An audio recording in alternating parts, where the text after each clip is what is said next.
Dear student, आज हम लोग स्टार्ट करने जा रहे हैं लेक्चर नंबर 18 जो कि है 3D object representation. 3D object representation. तो यहाँ पे क्या होता है हमारे पास, हम जानते हैं जब भी कोई पॉलीगॉन बनेगा तो पॉलीगॉन के कुछ सरफेस होंगे। जब भी कोई पॉलीगॉन बनेगा तो पॉलीगॉन के कुछ सरफेस होंगे। मान लें ये एक पॉलीगॉन है जो ब्लू से हमें दिख रहा है, तो ये एक पॉलीगॉन है। ये जो पिंक वाले शेडेड रीजन से हमें दिख रहा है या पर्पल इसको कह लें आप, ये पिंक बाउंड्री है हमारे पास।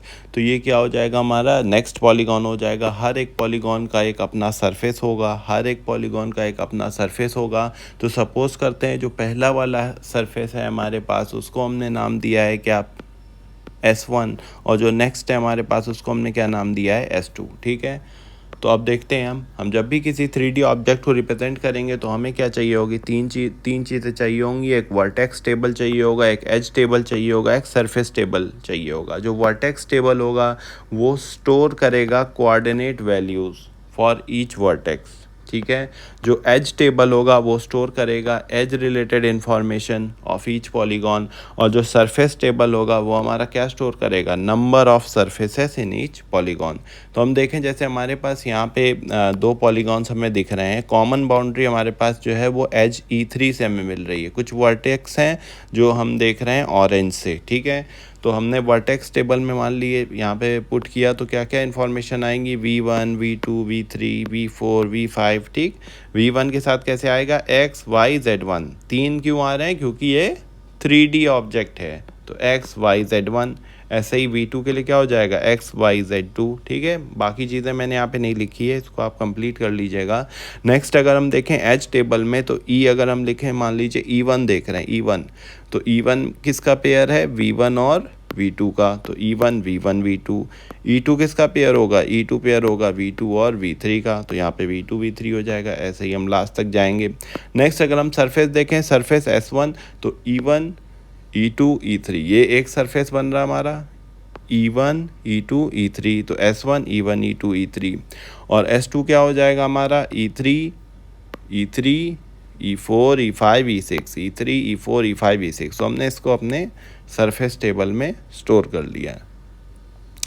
नेक्स्ट देखते हैं, अगर हम polygon table using forward pointer देख रहे हैं तो हम E1 को जैसे पहले V1 V2 लिख रहे थे, उसके साथ हम बस यहाँ पे एक एक्स्ट्रा चीज़ ऐड हो रही है। बाकी चीज़ टेबल्स हमारे कॉमन है। फॉरवर्ड पॉइंटर में बस ये हो रहा है कि आप V1 V2 लिख रहे थे, E1 को आप E1 को आप V1 V2 लिख रहे थे। अब इस V1 V2 किस सरफेस से एसोसिएटेड है, S1 से। तो यहाँ पे उससे एसोसिएटेड हमने जो सरफेस है वो भी अटैच कर दिया, S1। ऐसे ही E2 किस से एसोसिएटेड है, S1, वो अटैच कर दिया। E3 हमने देखा था कि कॉमन एज थी दोनों सरफेस के लिए, S1 S2, तो वहाँ पे S1 S2 ऐड कर दिया। बाकी सारे टेबल हमारे क्या हो जाएंगे, as it is. Okay. Next हम देखते हैं पॉलीगॉन मैश। तो यहाँ पे हमें एक यहाँ पे फिश टाइप फिगर दिख रहा होगा। ये फिश में मैंने मल्टीपल ट्रायंगल्स टाइप बनाए। ये सारे क्या हैं, ये सब पॉलीगॉन्स हैं। मतलब मल्टीपल पॉलीगॉन्स मिले हैं, मिल के उन्होंने एक मैश बनाया है। ठीक है। ये देखिए मैंने इसको जूम करके दिखाया। मान लिए दो ट्रायंगल करके यहाँ पे कनेक्शन होगा कोई, तो एक पॉलीगॉन हमारा P1 है, नेक्स्ट पॉलीगॉन हमारा P2 है। ठीक है। एक्सप्लिसिट रिप्रेजेंटेशन हमारा P(x1 y1 z1 dot dot dot xn yn zn। मान ली एक ट्रायंगल के हम देख रहे हैं तो x1 y1 z1 एक पॉइंट होगा, उसके बाद दूसरा कोई पॉइंट होगा, थर्ड होगा। ठीक है। इस तरह से होंगे हमारे पास। ठीक है। तो जो भी मैश की जब भी हम बात करेंगे तो वो कलेक्शन ऑफ EVP होगा। मतलब E एजेस हो जाएंगी, V वर्टेक्स हो जाएंगे और P क्या हो जाएंगे, पॉलीगॉन्स। इनका कलेक्शन क्या बनाता है, पॉलीगॉन मैश। अगर हम पॉइंटर टू वर्टेक्स लिस्ट देख रहे हैं, मान लीजिए पॉलीगॉन हमारे पास है, तो हमने P1 की बात की। P1 किससे बन रहा है, V1 V2 V5। तो ये हमारा P1। P2 बनेगा V2 V3 V5, V2 V3 V5। Okay. तो ऐसे हमने यहाँ पे अपने पॉलीगॉन्स को मेंशन कर लिए। ठीक। प्लेन की इक्वेशन क्या होती है, आप पहले से भी पढ़े होंगे, AX + BY + CZ + D = 0। मान ली ये कोई प्लेन है। ठीक है। ये हमारी यहाँ से कोई वेक्टर जा रहा है। ठीक है। अगर एक परपेंडिकुलर वेक्टर यहाँ से लेंगे तो उसको क्या बोलेंगे, नॉर्मल। ठीक। उसके बाद हम देखते हैं क्वाड्रेटिक सरफेस। क्वाड्रेटिक सरफेस में जैसे फॉर एग्जांपल एक स्फेयर हो सकता है, एक इलिप्स हो सकता है। ठीक। वायर फ्रेम रिप्रेजेंटेशन क्या होता है, वायर फ्रेम रिप्रेजेंटेशन क्या होता है, जो कि स्पेसिफाई करे each edge of physical object. मान लीजिए कोई फिजिकल ऑब्जेक्ट है, इसकी सारी एज को अगर कोई रिप्रेजेंटेशन जो है वो स्पेसिफाई कर रहा है तो वो कैसा रिप्रेजेंटेशन है, वायर फ्रेम रिप्रेजेंटेशन। अब हम लोग बढ़ते हैं लेक्चर नंबर 19 पे, जो कि है हमारा 3D ट्रांसफॉर्मेशन। तो ट्रांसफॉर्मेशन हम जानते हैं, हमने वहाँ पे एक गोलू वाला एग्जांपल देखा था 2D ट्रांसफॉर्मेशन में। अब यहाँ पे क्वेश्चन हमारा ये है कि when transformation is performed on which plane. अगर हम 3D ट्रांसफॉर्मेशन कर रहे हैं तो हम 3D प्लेन में परफॉर्म करेंगे ट्रांसफॉर्मेशन को, ठीक है। मैंने एक शॉर्ट फॉर्म यहाँ पे यूज़ किया है, शुरू की वीडियोस में भी यूज़ किया है। T/F अगर मैं कहीं भी लिख रहा हूँ तो उसका मतलब क्या है, ट्रांसफॉर्मेशन। ओके, तो हम देखते हैं कि टाइप्स ऑफ ट्रांसफॉर्मेशन क्या है। सेम वही 2D वाले होंगे, बस 3D के अकॉर्डिंग हम उनको लेके चलेंगे। जैसे ट्रांसलेशन क्या होता है, चेंज इन पोजीशन, तो मैंने डेल लगा दिया यहाँ पे। Change in position translation, change in orientation rotation, change in size is scaling. और मिररिंग कहाँ पे होती है हमारी, रिफ्लेक्शन में। चेंज इन शेप कहाँ पे होता है हमारा, शेयरिंग में। चेंज इन शेप कहाँ होता है, शेयरिंग में। अगर हम 3D ट्रांसलेशन परफॉर्म कर रहे हैं तो जाहिर सी बात है हमारे पास जो पॉइंट होगा उसमें क्या क्या होंगे, x Y z coordinates involve होंगे, क्योंकि 3D है तो पी एक्स वाई जेड। और अगर हमने इसको ट्रांसफॉर्म कर दिया मतलब यहाँ पे हम कौन सा ट्रांसफॉर्मेशन यूज़ कर रहे हैं, ट्रांसलेशन। तो क्या हो जाएगा, P dash x dash Y dash Z dash. X dash को अगर हमने ट्रांसफॉर्म किया तो हमें ट्रांसफॉर्म करने के लिए एक्स प्लस टी एक्स करना पड़ेगा, वाई डैश को y plus T y, z dash को जेड प्लस टी जेड। अब क्वेश्चन मेरा आपसे ये है कि ये T x T y T z क्या है। ये T x T y T z जो है वो हमारे क्या है, इनको क्या बोलते हैं हम, ट्रांसलेशन फैक्टर्स। ओके, हमें पुराने कंसेप्ट ही रिवाइज करते रहना है, हमें इसको नहीं भूलना है। तो ये हमारे ट्रांसलेशन फैक्टर्स होते हैं। अगर हम मैट्रिक्स रिप्रेजेंटेशन देखें ट्रांसलेशन के लिए, ठीक है, तो ये हमारे अपडेटेड पॉइंट्स होंगे। अभी हमने पी डैश यहाँ देखा था, x dash Y dash Z dash और ये 1, इसको हम ऑगमेंटेड वेक्टर भी बोलते हैं। ओके, ये हमारे लिए यहाँ पे ट्रांसलेशन के लिए मैट्रिक्स होती है, ठीक है। ओके, मान ले अगर हमारे पास ये एक फिगर है और इसको हमें ट्रांसलेट करना है तो हम इसको यहाँ से ट्रांसलेट कर सकते हैं। ये किस एक्सिस पे कर रहे हैं हम, वाई पे कर रहे हैं। कैसे पता चला, इस वाई वाले को देख के, ठीक है। कितने यूनिट से कर रहे हैं, के यूनिट से कर रहे हैं। ओके, नेक्स्ट हम देखते हैं 3D रोटेशन। तो रोटेशन क्या होता है, change in orientation of an object. तो रोटेशन अबाउट एक्स एक्सिस हो सकता है, वाई एक्सिस हो सकता है, जेड एक्सिस हो सकता है, ठीक है। एक्स एक्सिस भी हो सकता है, वाई एक्सिस भी हो सकता है, जेड एक्सिस भी हो सकता है। जैसे अगर हम एक्स एक्सिस देख रहे हैं तो एक्स रिमेन्स सेम और वाई और जेड में ये चेंज हो जाएंगे, ठीक। ये एक्स एक्सिस से हमने किया, इसके लिए मैट्रिक्स रिप्रेजेंटेशन ये है हमारे पास। अगर हम रोटेशन अबाउट वाई एक्सिस कर रहे हैं, तो वाई रिमेन्स सेम और एक्स जेड के लिए ये रिप्रेजेंटेशन हो जाएंगे। इसके लिए मैट्रिक्स रिप्रेजेंटेशन हमारे पास ये है, ठीक। Derivation is not the part of syllabus, इसलिए हमें सिर्फ ये एक्सप्रेशन याद रखना है, ठीक। रोटेशन अबाउट जेड एक्सिस कर रहे हैं तो Z will remain the same, x और वाई हमारे चेंज हो जाएंगे, जेड एक्सिस कर रहे हैं। ओके, अगर हम 3D स्केलिंग कर रहे हैं तो एक्स डैश में x dot S x, y में अगर कर रहे हैं तो y dot S y, z में कर रहे हैं तो S z dot S z, ठीक।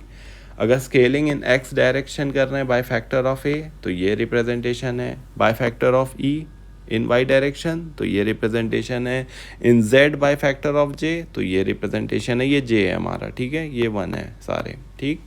और स्केलिंग इन एक्स वाई जेड डायरेक्शन सभी में कर रहे हैं बाय फैक्टर ऑफ ए ई जे तो हमारे पास ये रिप्रेजेंटेशन है। ओके, तो जैसे मान ली इसकी हमने स्केलिंग की फ्रॉम ऑल एक्सिसेस तो ये प्रॉपर्ली यूनिफॉर्मली हमारा स्केल हुआ। अगर हम सिर्फ ओनली वाई करेंगे तो ये वाई वाले एक्सिस पे सिर्फ स्केल होगा, बाकी में क्या रहेगा, एज इट इज़, ठीक है। ओके, अब अगर हम 3D रिफ्लेक्शन कर रहे हैं अबाउट एक्स एक्सिस तो x will remain same, y z will change. तो एक्स एक्सिस कर रहे हैं रिफ्लेक्शन, ठीक है। वाई एक्सिस तो y will remain same, rest will change, y axis reflection. Z axis में कर रहे हैं, जेड विल रिमेन सेम, बाकी जो है वो हमारे चेंज होंगे, z axis reflection. Okay, reflection about x y plane कर रहे हैं या कह लें z is equal to 0 plane, तो हमारे पास ये रिप्रेजेंटेशन होगी।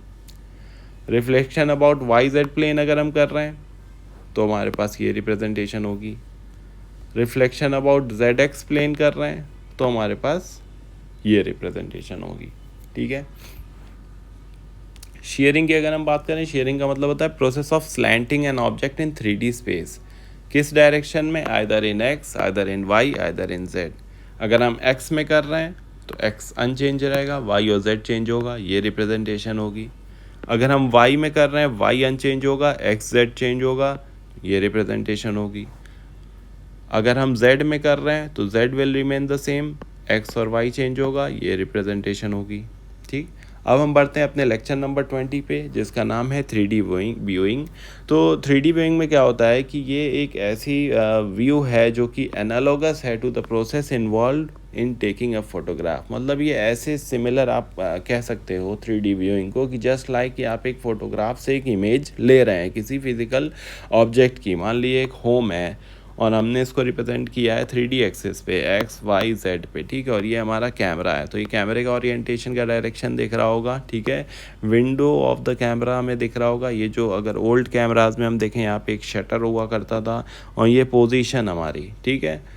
तो कुछ एनालॉजीज़ है हमारी कैमरा की, जैसे व्यूइंग पोजीशन, कैमरा ओरिएंटेशन और साइज ऑफ क्लिपिंग विंडो। ठीक। तो व्यूइंग पाइपलाइन क्या होती है? Is a mapping of world coordinate to device coordinate. इसको आप लिख लीजिएगा, ये WC क्या है? World coordinate to device coordinate.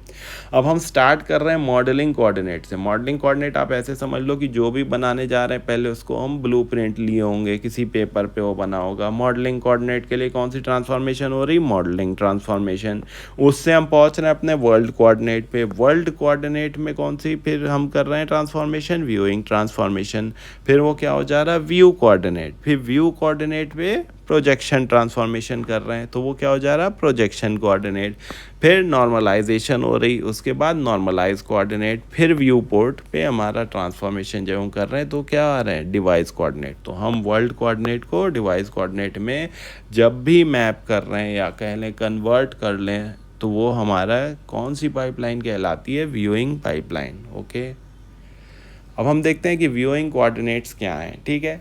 मान लीजिए ये वर्ल्ड कोऑर्डिनेट है। देखिए फ्रेम ऑफ रेफरेंस पे रिप्रेजेंट होता है कि हम किस टाइम किस तरह के कोऑर्डिनेट्स लेके चल रहे हैं। ठीक है। मान लीजिए हमारा 3D ऑब्जेक्ट है कोई, ये बॉडी सिस्टम है इसका, ये फ्रंट व्हील सिस्टम है, ये इसका x वर्ल्ड कोऑर्डिनेट है, y वर्ल्ड कोऑर्डिनेट है, z वर्ल्ड कोऑर्डिनेट है। तो ये वर्ल्ड एक्सिस हम देख रहे हैं। अगर हम इसकी व्यू एक्सिस देखें तो यही सारे क्या हो जाएंगे? X v, y v, z v. ठीक है। ये कौन सा प्लेन है हमारे पास? ये हमारे पास व्यूइंग प्लेन है। कौन सा प्लेन है? व्यूइंग प्लेन है। व्यूइंग कोऑर्डिनेट डिस्क्राइब करते हैं हमारे 3D ऑब्जेक्ट को विथ रिस्पेक्ट टू व्यूअर, मतलब व्यूअर के रिस्पेक्ट से वो उसको डिस्क्राइब करते हैं। मान लीजिए व्यूइंग प्रोजेक्टर है हमारे पास। ठीक। ये तो हमारे वर्ल्ड कोऑर्डिनेट थे, ये हमारे क्या हो गए? व्यू कोऑर्डिनेट थे। P0 हमारा क्या हो जाएगा? x0, y0, z0। P0 क्या है? P0 वो पॉइंट है जहाँ पे हमारा कैमरा क्या है? लोकेटेड। P0 वो पॉइंट है जहाँ पे हमारा कैमरा लोकेटेड है। ठीक है। अब ये देखिए यहाँ पे जब भी हमारा कोई 3D ऑब्जेक्ट है तो जो हमारा ये वेक्टर आ रहा है, नॉर्मल वेक्टर, ये किस डायरेक्शन में जा रहा है? ये z के डायरेक्शन में जा रहा है। ठीक है। ये हमारा व्यूइंग प्लेन है, ये किस डायरेक्शन में जा रहा है? ये हमारा z के डायरेक्शन में जा रहा है। ठीक। अब हम यहाँ पे देखें, ये किस डायरेक्शन में जा रहा है? ये z के डायरेक्शन में जा रहा है। कौन से z के डायरेक्शन में जा रहा है? ZV। ठीक है। ZV मतलब व्यू एक्सिस की बात कर रहे हैं। और लुक वेक्टर का डायरेक्शन हमेशा क्या होगा? इस डायरेक्शन में होगा लुक वेक्टर। ठीक। Direction of n is from the look at point two the view reference point. तो यही लुक वेक्टर है हमारा। ठीक है। दिख रहा, ये जो नॉर्मल हमारे पास यहाँ से जा रही है। ठीक है। ओके। अब हम देखते हैं कि जो हमारा अप वेक्टर है उसका डायरेक्शन क्या होगा? अप वेक्टर का डायरेक्शन होगा y एक्सिस के अलोंग। ठीक। लुक वेक्टर का डायरेक्शन कहाँ पे था? लुक वेक्टर का डायरेक्शन था z के अलोंग। लुक वेक्टर था z के अलोंग। और अप वेक्टर जो है उसका डायरेक्शन कहाँ होगा? y के अलोंग। अप वेक्टर का कहाँ पे होगा? y के अलोंग। ओके। तो लुक वेक्टर क्या होता है हमारा? Direction the camera is pointing out. ठीक, अप वेक्टर क्या होता है, determine how camera is rotated around the look vector. ठीक है, जैसे हमने देखा होगा कुछ सेल्फी पॉइंट्स होते हैं, हम कहीं पे स्टैंड हो जाते हैं और हमारे चारों तरफ से कैमरा घूमता रहता है। ठीक है, इस तरह का कुछ सिनेरियो यहाँ पे है। ठीक है, तो ये लुक वेक्टर और जो वाई डायरेक्शन में जा रहा है वो अप वेक्टर। अब एक चीज़ होती है हमारे पास व्यू प्लेन। व्यू प्लेन हमारा हमेशा क्या होगा, हमेशा parallel to the x v y v plane होगा। ठीक, अब अगर मान लीजिए ये हमारे पास एक कप है, इसका सीरीज़ ऑफ व्यू हम ले रहे हैं, तो कहीं से इसकी इमेज कुछ आएगी, कहीं सामने से फ्रंट से कुछ और आएगी, लेफ़्ट से कुछ और आएगी, राइट से कुछ और आएगी। जैसे हम कहते हैं left profile, right profile. Okay, ये हमारे पास नॉर्मल वेक्टर्स हैं। ठीक है, ओके। अब अगर हम देखें transformation from world to view coordinate, तो ये हमारे वर्ल्ड थे। ठीक, वर्ल्ड टू व्यू अगर हमें जाना है तो हमारे पास ये रिप्रेजेंटेशन है। ठीक है, और एक हमारे पास अनदर मेथड है for generating rotation transformation matrix, इसको आप नोट कर लेंगे। इस एक्सप्रेशंस को सिर्फ आपको देखना है, इसको देख के कन्फ्यूज़ नहीं होना है, सिर्फ ये एक्सप्रेशंस हमें याद रखने हैं। ठीक है, नेक्स्ट लेक्चर हमारा होगा लेक्चर नंबर 21 जो कि है 3D प्रोजेक्शन। ठीक है, 3D प्रोजेक्शन को हम डिफाइन कर सकते हैं as a mapping of point P x Y z on to its image. तो इमेज क्या हो जाएगी, P x dash Y dash Z dash. ठीक, इसको हम पी डैश कह लेंगे, यहाँ पे ये पी डैश है। ठीक है, जैसे ये हमारा था यहाँ पे P x Y Z, projector लगाया हमने, यहाँ पे क्या आ गई इसकी image, P dash x dash Y dash Z dash. Okay, अब हम देखते हैं यहाँ पे हमारे पास दो तरह के प्रोजेक्शन होते हैं, एक होता है पर्सपेक्टिव, एक होता है पैरेलल। पर्सपेक्टिव, पैरेलल, तो ये सेंटर ऑफ प्रोजेक्शन है। ठीक है, ये प्रोजेक्शन है हमारे पास प्रोजेक्टर्स के थ्रू, ये प्रोजेक्टर्स है हमारी, कहाँ से आ रहे हैं, lines from centre of projection, ये COP सेंटर ऑफ प्रोजेक्शन है। ठीक है, और रिजल्ट हमारा किस पे डिपेंड होगा, यहाँ पे spatial relationship among projectors and view plane. ठीक, ओके, और ये कैसे आएंगे, हमारे converging to centre of projection से आएंगे। ठीक है, और ये जो पैरेलल प्रोजेक्शन होगा हमारा, पैरेलल प्रोजेक्शन होगा जो हमारा, वो क्या होगा, coordinate position are transform to, क्या है ये, VP along parallel lines. Coordinate position are transform to view projection along parallel lines. ठीक है, अब ये देखते हैं हम यहाँ पे, ये सेंटर ऑफ प्रोजेक्शन अगर हमारा इनफाइनाइट पे है तो ये रिजल्ट करेगा इन पैरेलल प्रोजेक्शन। अब ये देखिए, अगर ये हमारा सेंटर ऑफ प्रोजेक्शन इनफाइनाइट पे चला जाएगा तो पैरेलल प्रोजेक्शन होगा। ये DOP क्या है हमारा, ये है डायरेक्शन ऑफ प्रोजेक्शन। ठीक है, डायरेक्शन ऑफ प्रोजेक्शन। ओके, तो अगर हम यहाँ पे देखें पैरेलल प्रोजेक्शन में, तो ये प्रिजर्व करता है हमारा relative proportion of objects, parallel projection, लेकिन ये प्रिजर्व नहीं करता, पर्सपेक्टिव प्रिजर्व नहीं करता है। ठीक है, ओके, नेक्स्ट हम देखते हैं ऑर्थोग्राफिक प्रोजेक्शन। तो प्रोजेक्शन वेक्टर्स यहाँ पे परपेंडिकुलर होते हैं ऑर्थोग्राफिक में, और ऑब्लिक में क्या होते हैं, परपेंडिकुलर नहीं होते हैं। ये जो मैंने क्रॉस किया इसका मतलब क्या है, यहाँ पे प्रोजेक्शन वेक्टर्स हमारे ऑब्लिक में परपेंडिकुलर नहीं होते हैं। ठीक है, नेक्स्ट लेक्चर है हमारे पास लेक्चर नंबर 22 जो कि है 3D क्लिपिंग, जो कि हम देखेंगे नेक्स्ट क्लास में। तब तक के लिए थैंक यू।